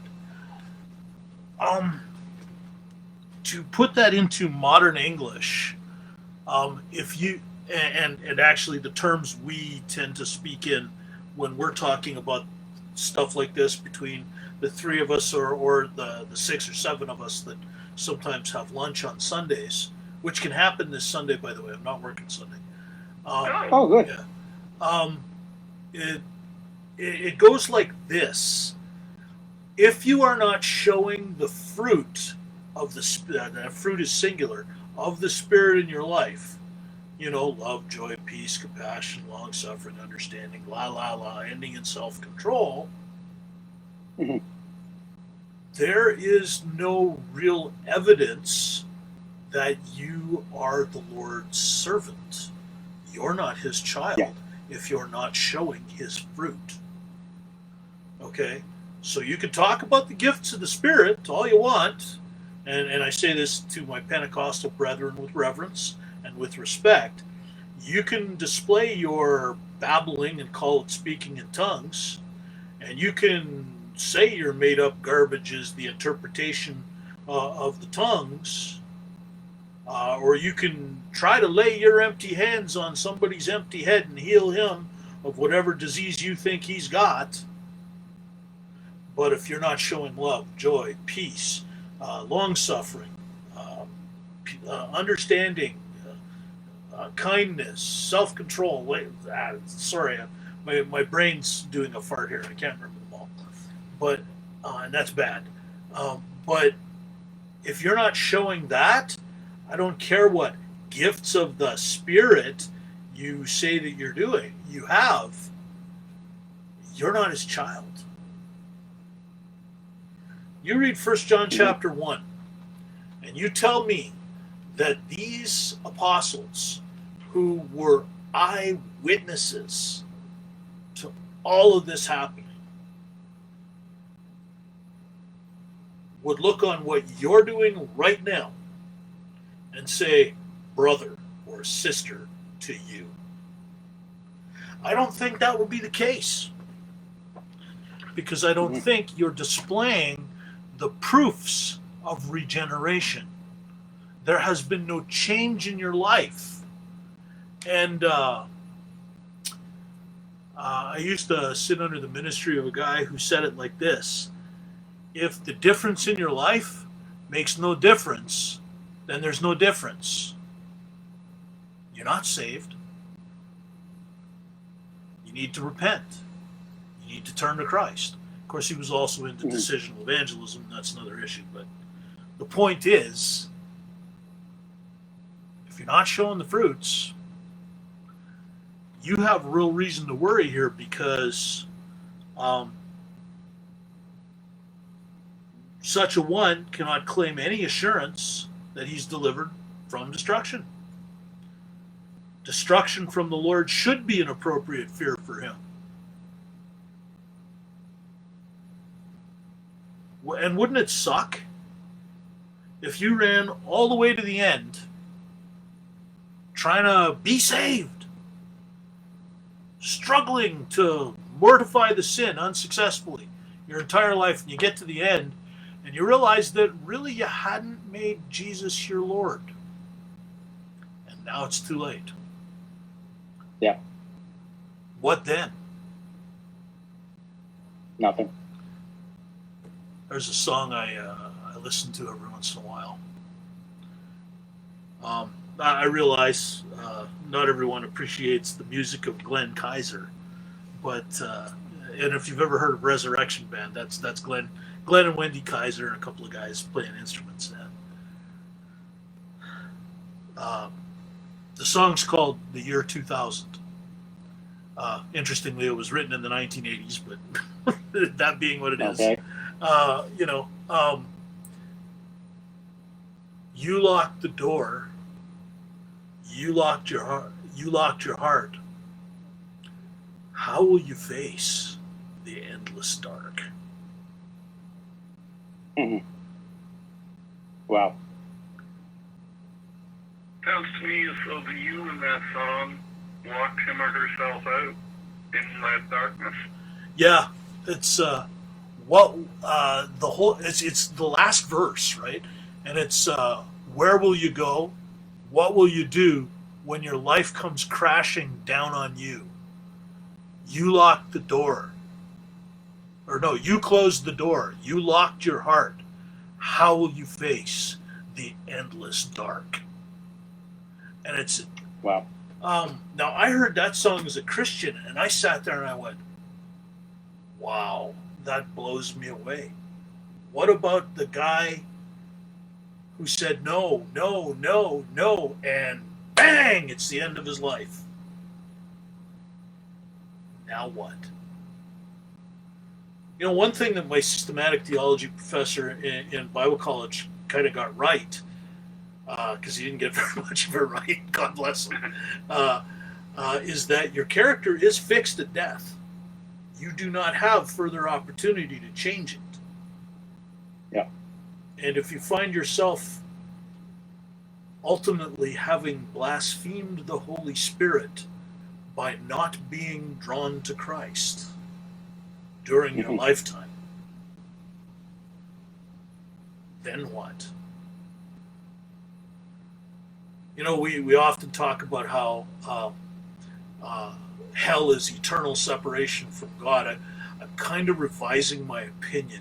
I don't think it's eternal separation from God, because God is everywhere. He has the property of, or rather the attribute of omnipresence. He is everywhere. God will be there also. Yeah. But he will be there, and what you're being separated from is any benefit you could derive from his presence. And he will be there to inflict eternal punishment on you. Can I actually add to that as well? Please. I actually, I was looking at Paul Washer, okay? and I got through the whole sermon without doubting my salvation. I must be saved. No, I'm kidding. And I was thinking about, well, actually, no, it wasn't Paul Washer. It was, you ever heard of Bill Weiss? Names, I don't think I've seen anything by him. Or names ringing a bell. It's, I don't know why those. He had an experience. 23 Minutes in Hell. Is this the guy that's on YouTube? Yes. Okay. And he preaches the gospel, which is great. I just wish that he would keep that experience out. Well, yeah, okay. I don't disagree. But anyway, and then he started to describe what he experienced, and then I categorized everything in my mind. Basically said, every single good thing that he has given you here in this life will be taken away. So let's start with food. Food is from him. Okay? He created the trees of the fruit trees that he gave to Adam and Eve to eat. And and so in hell, you will never have another bite to eat ever again. That's interesting. Ever again.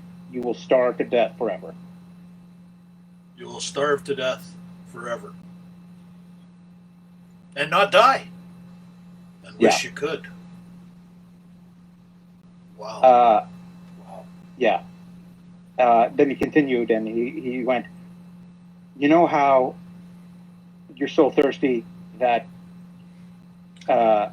when you finally drink water? Wake up that way every morning, mouth like stone sand dry. Get it. I get it. And then you finally get a glass of water, and that is just a gift, right? Yeah, agreed. Totally agreed. Okay. And you just described it like dry sand, right? Yeah. Well, could you imagine? Well, in hell, you will never have another drop of water to drink ever again. That's the way the rich man found out. Sure. Mm-hmm. And he was in torment in flames. Yep. Send Lazarus to my brothers. Send Lazarus to dip his finger in water and cool my tongue. Sorry, can't do that. Yep. Okay, and then he continued saying, okay, fellowship with people. That's another gift. Be alone for eternity. You will be all alone in hell forever. You will never ever talk to another human being ever again. And then he continued on and he said, have you ever felt so tired that when you finally went to sleep, it was like the best sleep ever? Pretty much every night, yeah. Yeah. So, Yeah. yeah.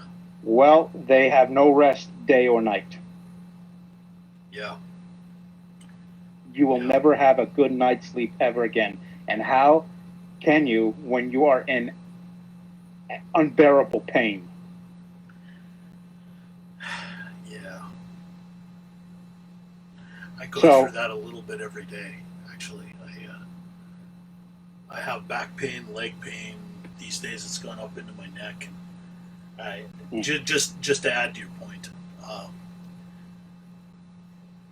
a lot of times it wakes me up and I don't get a good night's sleep, which is probably why you see my eyes sunk in really far. but yeah, I get that. Yeah. That's awesomely terrible, if I can use that as a phrase. So, on top of never eating another bite to eat ever again, never having another drop of water, never talking to another human being ever again, and never having a good night's sleep ever again, the worst part about hell is you had your chance. And you know you it. Sat there, you heard the truth, it was right in front of your nose, and you rejected it. Yeah. And you will never have hope ever again. That's the worst pain. Now, does that just I'm kind of playing evangelist's advocate here for a second, because that's who I am. Does that sound like something you want to avoid at all costs? You know, because, and I'm going to switch my screens here for a second. Sure. Listen, I got to talk to you folks that might be watching the live stream. We're all Christians here, okay? That means we take the worldview that God, about 2,000 years ago, became a man, and he died for us to pay the penalty for our sinful lives so that we, who couldn't anyway, wouldn't have to. We call that the penal substitutionary atonement. And basically it means Jesus died on our behalf. The scripture says, and I think it's 2 Corinthians chapter 5, verse 21, I want to say, that he who knew no sin became sin for us, or on our behalf, so that we could become the righteousness of God in him. When he came and he died for us, he redeemed us to himself. He purchased us, is what that actually means, to himself, so that we're no longer our own, we're his. And he's going to take care of us, and we're going to be with him for eternity. And if this sounds like something that you want, then you need to get in contact with us. I'm telling you, there's an email, pastorjer@outlook.com, right at the top of the page that you're watching this on. And there's a phone number. It's 613-900-1258. You call that number, and that's actually going to ring on my cell phone. The email gets right to me on my cell phone too. We can talk. We can make an introduction. You just think about it if you want to avoid everything that we were just talking about. Anyway, let's continue, Alex. We're kind of running down on time, so we started a bit late. I'm okay if we go a little over, not a whole lot. I'm tired. Yeah. So we just finished danger number 4, right? Yeah, we only have 2 pages left. Oh, okay. Well, oh yeah, it's not a whole lot. Let's try and finish it up. Yep. So I will start with his point number 3. You know, the first, just to go back, the first point was consider the guilt of it. The second point was, I think it's consider the danger of it, which is manifold. We just finished that section. Number 3 now is consider the present evils of it. Okay, here are some of the many evils that attend unmortified lust. Lowercase I. Yeah. It grieves the Holy and Blessed Spirit, who is given to believers to dwell in them and abide with them.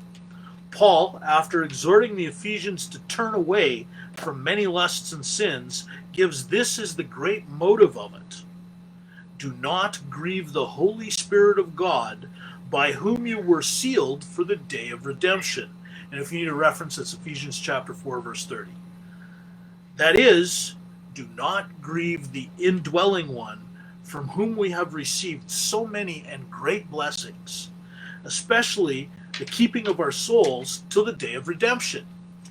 He is grieved by our sin as a tender and loving friend is grieved by wounds from a close friend. The Holy Spirit has chosen our hearts for a dwelling place, and he's there to do for us all that our souls desire. He is therefore grieved by our harboring his enemies, and that which he is seeking to destroy in our hearts. He does not afflict willingly or grieve the children of men. That's Lamentations 3, verse 33. When shall we then daily grieve him? If there is any gracious character in our soul, if it is not entirely hardened by the deceitfulness of sin, then not grieving the Spirit is surely a great motive for purity. Consider who you are, and who the Spirit is whom you are grieving.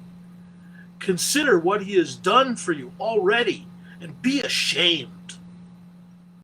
Among those who walk with God, there is no greater motive and incentive to universal holiness and the preserving of our hearts and spirits in all purity and cleanness than this, that we keep our hearts undefiled for the blessed Spirit who dwells in us as the temple, we saw this last night, as the temple of God, and keeps us for the Lord. And that word temple doesn't just mean the whole temple.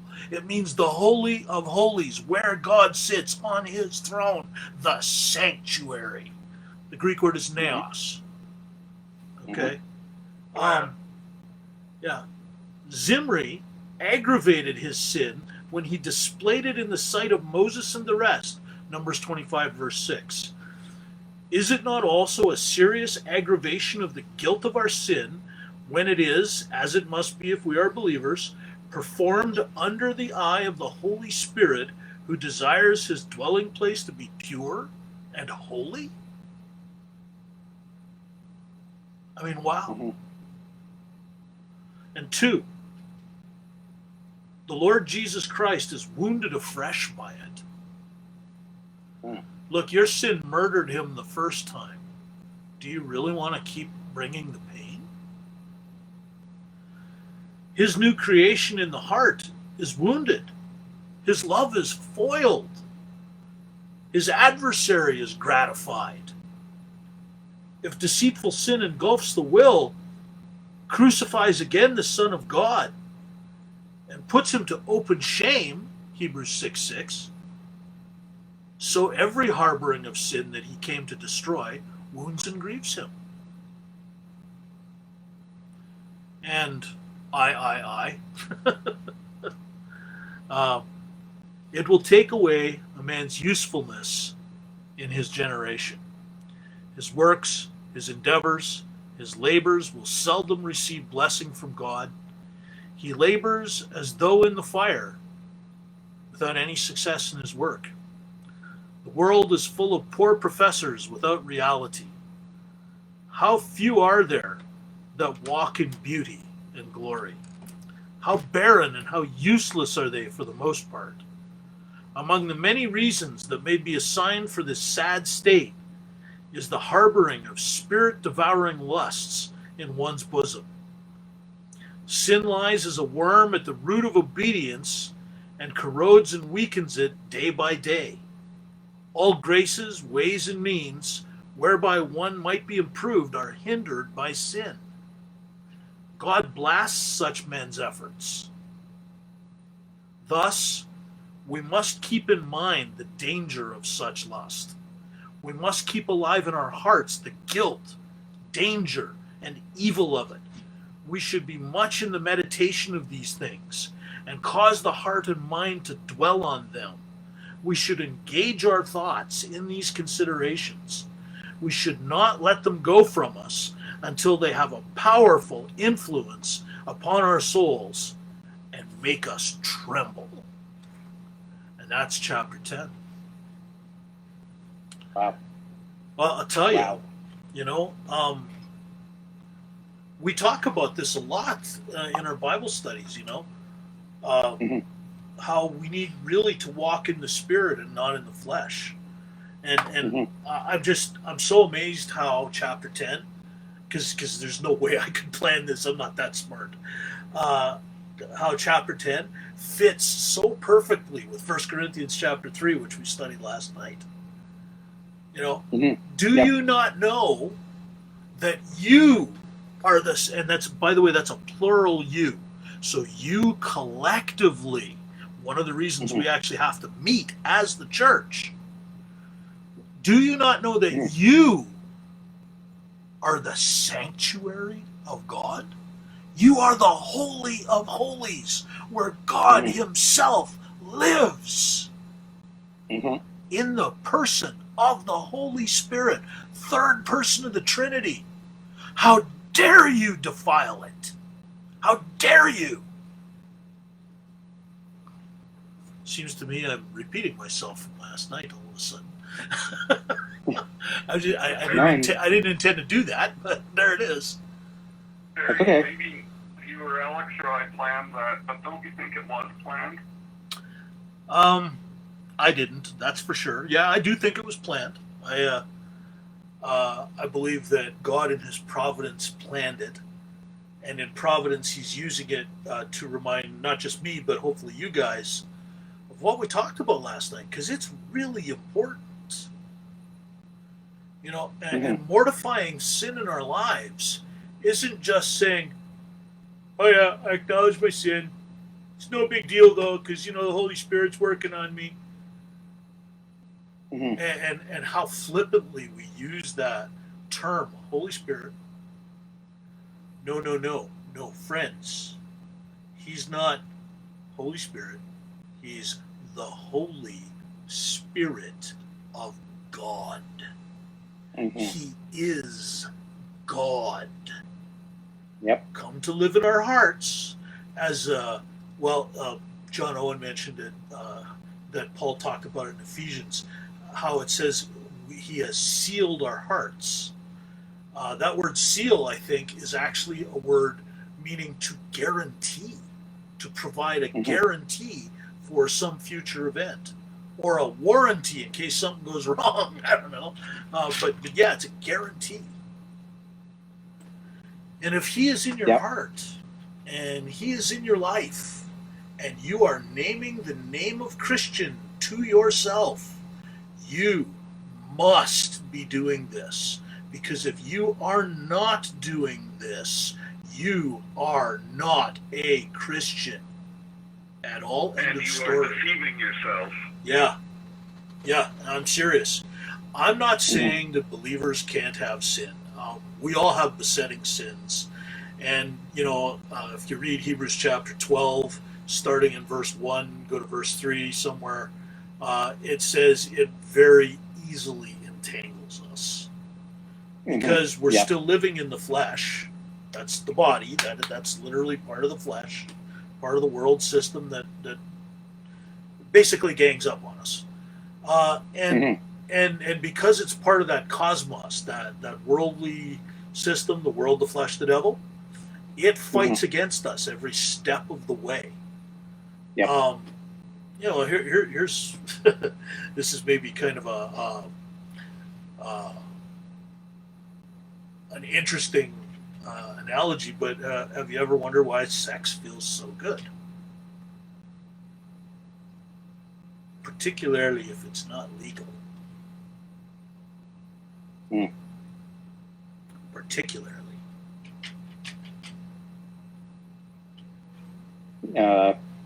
Because we deceive ourselves in because it's part of that your flesh engaging in that worldly system to make you desire. And sexual sins are the very hardest to overcome for that reason. And it's just, it's an example of what we're talking about. And I mention it probably because it's the most common with guys today. I mean, in our society, it's not like it's unheard of that you're so angry with somebody you want to go out and murder them. But I know people that have done that, and the story didn't end well for them either. And listen, he claimed he was a Christian. Now what do you say? You could, as one of the friends of the murder victim, besides me, said, well, he's not really a Christian. And she wasn't the only one to think that. I don't know what to think personally. I was his best friend, and he was renting me a room, so I lived with him at the time, and it was, but maybe the brother that said this to me was right. He went out from us because he wasn't ever really with us. Yeah. And he tried that stint about 2 years ago now, where he went out from them, but I think it's because he really is there and he needs to be there, and he got himself, I think, 10 more years easily, just with the amount of charges that they piled up on him. He tried to escape, quote unquote. I think he did it on purpose. He was in a day facility. He could go out during the day as long as he was back by a certain curfew, and he just didn't come back. In fact, the way I heard it told, he left about 10 minutes before curfew, and he just didn't go back. And he was so easy to catch that the RCMP officers there in Nova Scotia just tracked him through the snow, the fresh snow. And when they found him, he was cold. He surrendered immediately. He was happy to get into the car in cuffs. He didn't put up any resistance at all. It was like he was doing it because after 25 years, he was pretty much institutionalized. Because he spent 25 years in the slammer. Yeah. Well, murder. What are you going to do? Even second degree carries a 25 to life sentence. So I think they would have had a lot less trouble proving first degree, but it wouldn't have increased his sentence any. Canada very rarely exercises the option of life without parole. Okay. The last guy I think that they did that with was a fellow by, you probably heard this name, Paul Bernardo. No, I haven't. Okay. Murdered, Kristen French and Leslie Mahaffey were the names of his two teenage victims. He and his wife, Carla Homolka, murdered them back in I think it was the late 80s, wasn't it, Dan? Late 80s, early 90s. Yeah, I think it was late 80s. It's just the early 90s or so, consumed with all the massive coverage of it. Yeah. Have either of you guys met Bob Davies, the senior pastor at Canada Baptist Church? Yes. No. Okay. He taught one of our Bible courses. Actually, he taught the pastoral care course, and he brought up his peripheral involvement with the Leslie Mahaffey case, he was involved in her funeral a little bit, and one of the things that he was involved with what a little bit? The Leslie Mahaffey funeral. Funeral, that's the word I the funeral. Yeah, he was there when the Mahafis were meeting with their family pastor, and they weren't Catholic. I don't think they were United Church or Presbyterian. Methodist. I want to say Methodist. And he was in Bible college at the time. Actually, I think he was in the McMaster Seminary. But he was assigned to shadow the particular pastor, and the pastor. I heard they were Anglican, but it's possible. No, it's entirely possible they might have been Anglican.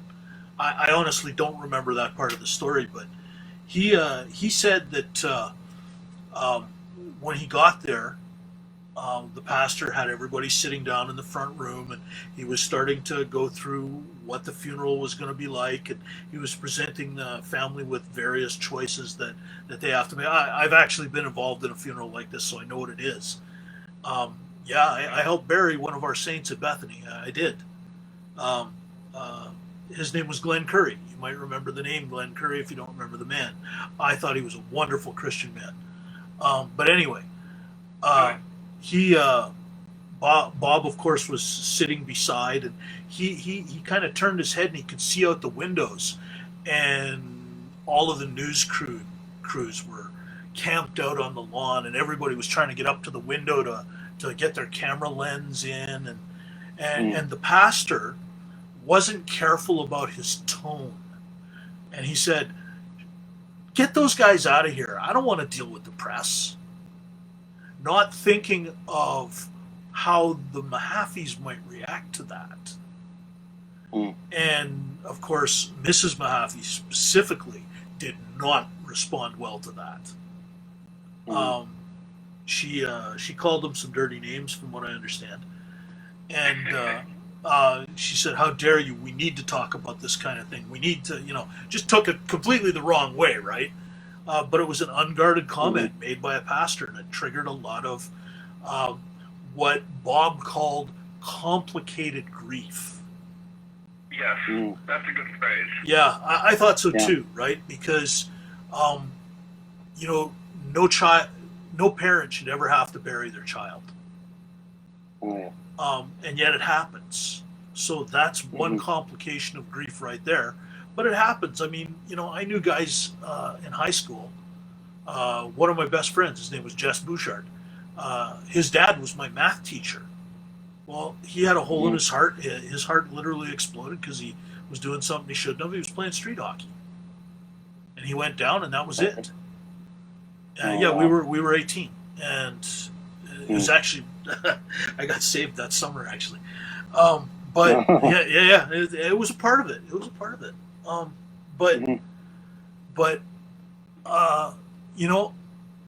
I remember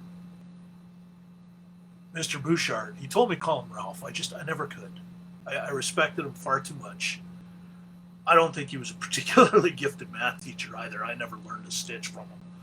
But I did in grade 12. I actually learned from Mr. Paulson, even though I flunked grade 12 math. I still took math in university. I just waited till I was 21 to start the courses. Then you can do it as an adult student, right? And I passed everything but advanced calculus. So, and that's just because I never could get the geometry part of calculus. It was all just memorization, and even then, memorization wasn't my strong point. There's some incredibly good YouTube that helped with that, by the way. Yeah, well, this was in the 1980s, and YouTube was a dream, okay? Saying, but if you want to go back and look at over no thanks. There's all sorts of great help for that now. Yeah, anyway, Bob kind of realized that the pastor realized that he'd just put his foot in something really serious. Oh, yeah. So Bob did what he was supposed to do and stepped in and took the pressure off the priest, the pastor, and he started to sort of manage the little details. And look, let's talk about this, let's talk about that. Because what that pastor did with his unguarded comment was he further complicated the grief. and set Right. off a whole bunch of bad stuff that really, Right. I don't know if it was inevitable that it would have been set off anyway, um, but it might have been better if the pastor had not set it off, because Oh, yeah. for a number of years after that, and I think even still to this day, Mrs. Mahaffey has not set foot in a church ever again, and that's very yeah. sad. And the interesting bit though is, and this is where I have hope. She's actually still in touch with Bob Davies because he belongs at their invitation to Crime Victims of Canada, which is a big deal in terms of victims of crimes like this in Canada. Um, the other thing that he taught us is that you really have to process your own emotions when something really bad like that happens to you, or you're not going to be of any use to anyone because you're just going to be busted up and in tears all the time. And, and he went through a couple of examples. One of them hit just a little too close to home for me. I had to get up and I had to go stand in the kitchen in the church basement for a minute. And he saw the look on my face and he said, "Oh, just God bless you, Jerry. God bless you." Because he knew part of the story, and I told him the other part when he was there. And but that's part of processing it, right? Yeah. And I'm telling you,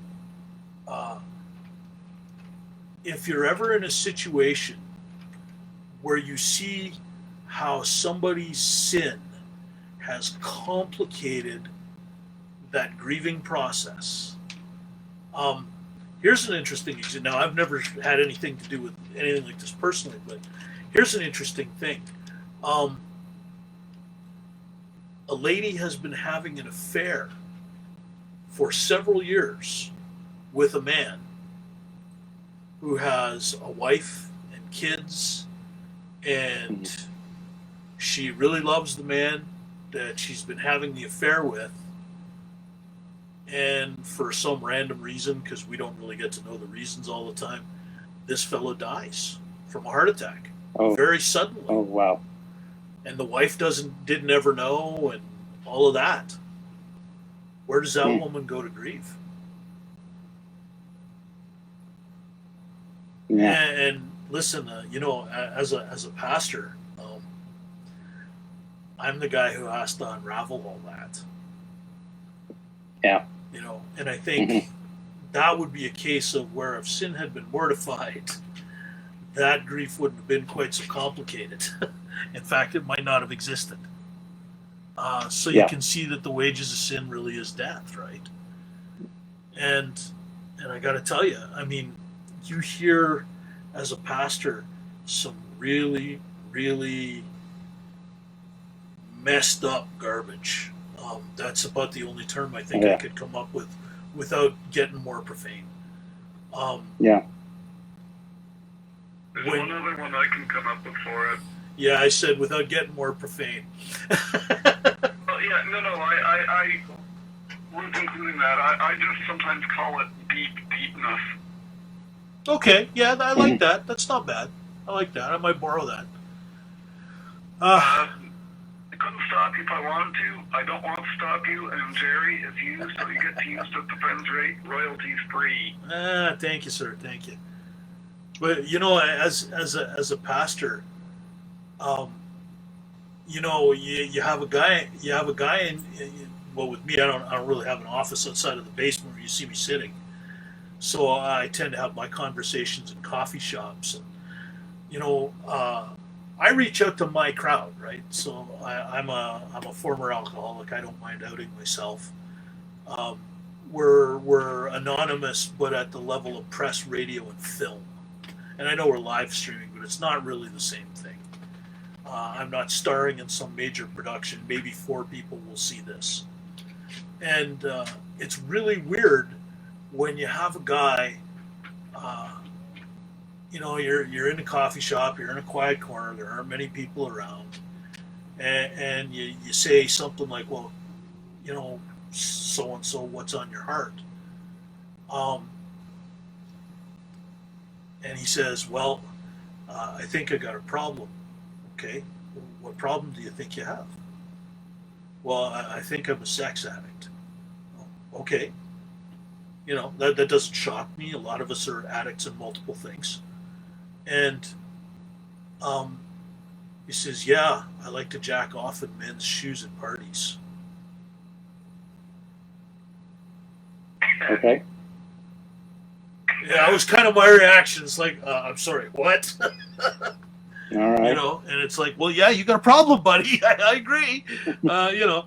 So we start going over the reasons he might have this problem, and I had a wonderful opportunity to preach Christ, and I don't know if the guy got saved. I really don't. But at the same time, it's like people say these things, and it's like, what do you do with that? Well, it's the pastor's version of the mortification of sin. And you have to remember that people are all sinners. And nothing that they tell you should ever surprise you. Yeah. Wow. That's awesome. Well, it's 9:25 now. I only got 24. And mine's set with the time clock. No, I'm kidding. Yeah, we went a little past the end of time. I agree, and I'm sorry about that. That's No. I didn't think we were at 8:45 yet. Oh, we passed that about 45 minutes ago, brother.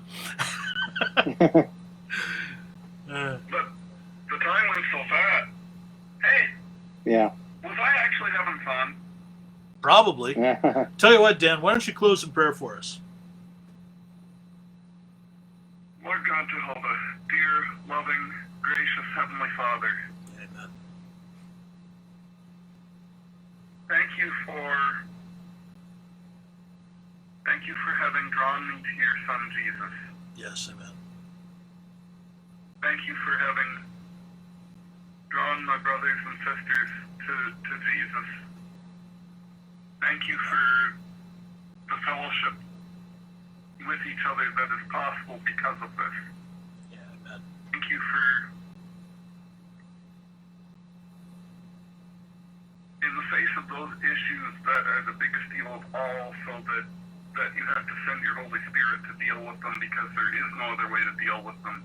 Thank you for doing that, and thank you for helping me to know that sin is a problem that I have to deal with, and that you are the only way in the universe there is to deal with that problem. Yeah. Amen.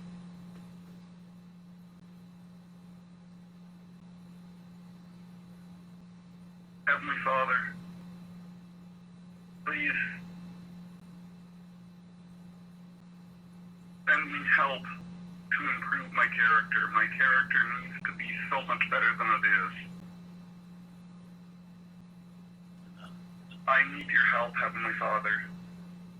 Every day, every hour, every minute, every second. Yes, Lord. Please keep giving me and please keep giving each of the rest of us who need your help. Please give us your help. Amen. Now and always. Amen. I pray this in the name of your Son, your Christ Jesus. Amen. Amen. Amen. And I'm going to just sort of say goodbye to everybody that was part of our Facebook listening session tonight. Next time, you might want to click the link in the chat window and join us in our participation window. We're glad you came. Hope you enjoyed this. Lord bless you. This is Jerry from Berean Nation saying keep studying the scriptures daily to make sure these things are so. Lord bless you.